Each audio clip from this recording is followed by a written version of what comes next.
So guys semester 2 आप में से बहुत सारे बच्चों का स्टार्ट हो चुका होगा और सेमेस्टर 2 में इस बार भी मैं 5 चीजें बताने जा रहा हूँ। अगर आप ये चीजें नहीं करते तो भाई इस सेमेस्टर में आप अच्छा खासा स्कोर करके और टॉप भी कर सकते हो। अगर वही चीजें आपने अगर मतलब सेमेस्टर 1 की वही गलतियां फिर से दोहरा ली तो भाई वही हाल होगा। लास्ट में भागोगे दौड़ोगे इधर उधर की ये हो जाए वो हो जाए और अपने सेमेस्टर के साथ ही अपना बोझ सेमेस्टर 1 का बोझ भी यहाँ लेके घूमोगे फिरोगे। इससे अच्छा है अभी से उठ जाओ, जाग जाओ, अपनी आंखें खोल लो और ये गलतियां बिल्कुल मत दोहराओ। सबसे पहले गलती की मैं बात करूंगा कि सबसे पहले आपको ये एनालाइज करना चाहिए इस सेमेस्टर के अंदर आपके वाइज आपको कौन सा सबसे डिफिकल्ट सब्जेक्ट लगता है। क्योंकि देखो पर्सन टू पर्सन सबके डिफिकल्ट सब्जेक्ट अलग अलग होते हैं, ऐसा बोल रहा हूँ। किसी को कोई सब्जेक्ट डिफिकल्ट लगता है, कोई किसी को और कोई डिफिकल्ट सब्जेक्ट लगता है। तो जो आपको पूरा एनालाइज कर लेना चाहिए और जल्दी एनालाइज करने में 2-3 महीने नहीं लगाना है। अभी आपको समझ लेना है कौन सा सब्जेक्ट सबसे ज्यादा डिफिकल्ट है और डिफिकल्ट होने के बाद इसकी ये नहीं कि उसको छोड़ दोगे। यही गलती हमने किया था पिछले सेमेस्टर के अंदर मैकेनिक्स को लेके, बीडब्ल्यू को लेके या तो बीएक्सी जिसका था। हम डिफिकल्ट था इसलिए हम उसको टच ही नहीं करते थे। लास्ट में ऐसा बुरा हाल हो गया कि लास्ट में जाके तो अपने को पढ़ना ही है, पेपर तो निकालना ही है। इससे अच्छा कि हम स्टार्टिंग से अगर उन डिफिकल्ट सब्जेक्ट पर थोड़ा ज्यादा टाइम देके थोड़ा ज्यादा मेहनत करेंगे तो लास्ट टू लास्ट वो एटलीस्ट हमारा इतना तो कवर हो जाएगा कि हमारा पेपर क्लियर हो जाएगा। तो डिफिकल्ट सब्जेक्ट को एनालाइज करके उसको एक्स्ट्रा एक्स्ट्रा टाइम देना, स्टार्टिंग से ही स्टार्ट कर देना है। देन इसके बाद गाइस अगर मैं दूसरे की बात करूं कि हमारे कॉलेज में सेमेस्टर 2 में बहुत सारे जगह बहुत सारे फंक्शन इवेंट स्टार्ट हो चुके रहते हैं और इन फंक्शन इवेंट में मैंने बोला है आप सभी को पार्टिसिपेट करना है। बट पार्टिसिपेट करने के साथ ही अपने स्टडी को भी बरकरार रखना है, उसको भी बैलेंस करके उसका टाइम टेबल को डिजाइन करके रखना है कि अगर मैं इतना टाइम यहाँ दे रहा हूँ तो उस तरह से मैं रात को या ट्रैवलिंग में इसको किस तरह से बैलेंस करूंगा। नहीं तो थक हार के जाते हैं और अपन गिर पड़ जाते हैं और वो जो गैप टाइम का हो जाता है उसके बाद हम जब आगे जाके स्टार्ट करते हैं ना फिर हमें ऐसा लगता है यार देरी हो चुका है। इसलिए फंक्शन भी अटेंड करो, कॉलेज में जितनी चीजें हो रही है उसमें पार्टिसिपेट जरूर करने का।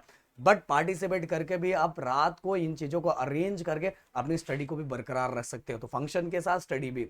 इसके साथ ही सेम वन में जो जो गलतियां आपने दोहराई है उन गलतियों को एनालाइज करना है कि भाई कौन सी गलतियां हमसे हुई थी, कौन सा मिस्टेक हमने किया था। क्या हमने स्टार्ट से नहीं शुरू किया था, कि हमने बुक नहीं लिया था, कि बुक हमने गलत ले लिया था, या हमने गलत जगह से पढ़ना स्टार्ट किया था। ये सभी चीजों को समझना है। अगर ये सभी चीजें नहीं समझोगे तो लास्ट में पछताओगे। तो सेम वन की गलतियों को आपको समझना, जब तक जो इंसान अपनी गलतियों को नहीं समझेगा वो चीजों को सुधार नहीं पाएगा। क्योंकि आपको यही नहीं पता है कि आप गलत कहाँ हो तब चेंज कहाँ हो जाओगे। तो सेम वन की गलतियों को जरूर आपको समझना है। इसके बाद गाइज अगर केटी या बैकलॉग आपको ऐसा लग रहा है कि सेम वन में आपकी इन गलतियों की वजह से आपको किसी सब्जेक्ट में केटी या बैकलॉग आने वाला है तो उसकी तैयारी आज से ही और अभी से स्टार्ट कर लो। एग्जाम अगर आया हो सकता है इनकेस आप निकल गए तो चलो बल्ले बल्ले, पर अगर आपको लगता है कि 100% उसमें केटी आने वाला है, बैकलॉग आने वाला है, प्लीज कमेंट करके बताओ कौन से सेमेस्टर 1 के कौन से सब्जेक्ट का डर है कि यह सेमेस्टर में मेरा तो ये वाला सब्जेक्ट जाने वाला है। तो अगर किसी भी सब्जेक्ट का लग रहा है तो daily at least passing criteria wise मतलब इंपॉर्टेंट चीजें वाइज उसको डेली 30 मिनट 25 मिनट देना स्टार्ट करो, जिससे लास्ट में ये सब्जेक्ट भी साथ में लेते चले जाओगे। और लास्ट में ये जब क्योंकि बहुत कम गैप होता है रेगुलर एग्जाम और केटी एग्जाम के बीच इतना ज्यादा गैप नहीं देते, इसलिए हमें पढ़ने का टाइम बहुत कम रहता है और ये साथ में ही हमारा चलते चलते चलते जाता रहता है और आगे जाके फिर सिल्वर केटी, गोल्डन केटी, ओके, ये सभी चीजें फिर लफड़ा बहुत पंगा बहुत बड़ा हो जाता है। इसलिए अभी से आपको समझ लेना और पढ़ाई इसकी भी साथ में स्टार्ट कर देनी है। और इसके बाद गाइस आपको अपने यूनिवर्सिटी का कि आपके यूनिवर्सिटी के अंदर कौन सा रूल है, कितने सब्जेक्ट में बैक लगने के बाद हमें या तो ईयर ड्रॉप दे देते हैं कि ईयर ड्रॉप नहीं देते, क्या कैसा रूल है, ये अपने यूनिवर्सिटी के रूल को समझ लेना। देखो बहुत सारे जगह पे ऐसा भी है कि अगर आपको सब्जेक्ट बैक लगते जाएगा तो भी आपको आगे आगे भेजते जाते हैं, ऐसा भी है। और बहुत सारे जगह ऐसा भी है कि अगर 4 सब्जेक्ट में बैक लग गया तो भाई आपका वो ईयर बैक हो जाएगा। ओके, सेकेंड ईयर से पहले वो सब्जेक्ट को निकालना रहता है। तो हर यूनिवर्सिटी का क्राइटेरिया रूल अलग अलग होता है।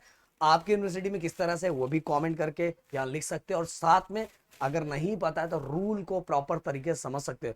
मुझे पता है कि सर अपना टारगेट ये कि बैकलॉग लाना ही नहीं है, बैकलॉग नहीं लाना मैं जानता हूँ, बट फिर भी आपको रूल्स अपनी यूनिवर्सिटी के सभी चीजें पता रहना चाहिए, ए टू जेड सभी रूल्स, पेपर से लेके सभी कुछ चीज आपको पता रहना चाहिए।